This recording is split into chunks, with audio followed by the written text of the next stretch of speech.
I grew up in Minnesota, and then I moved to Senegal, West Africa, when I was 15. It just couldn't have changed my life any more than because I went from being a disabled kid to being like the only white dude with cerebral palsy in the whole fucking country. People would look at me like, what the is that? It really just made me realize the position I had on the planet, where I was like, you know what, I have a disability, yes. Bummer, whatever. But I have a lot of other amazing shit going on. I got to eat every day, and I got to wear shoes and shit. When I was 15, I would go hang out with the kids in the village, and there was 9-year-olds that had machetes.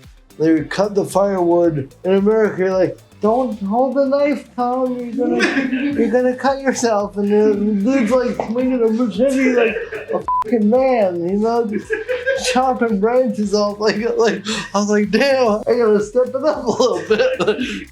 I did like a study abroad program. My dad helped me get into the Dakar Zoo, and it was the coolest thing I've ever done.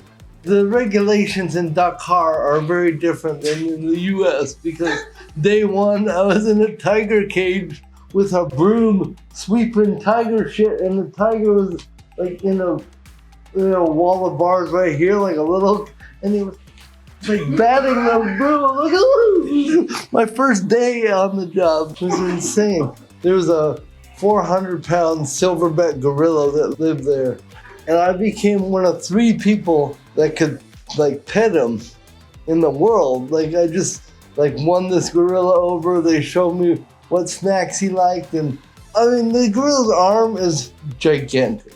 If you get to go up next to the cage and like reach in and pet a fucking 400-pound man, after 3 months of interning at the zoo, I asked them to lock me in the cage as an exhibit one day, and I shared a wall of bars with the 400-pound gorilla.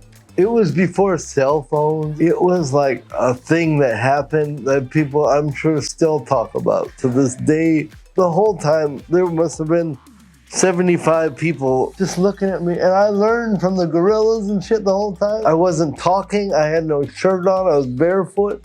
I just was like hopping around the cage for 6 hours.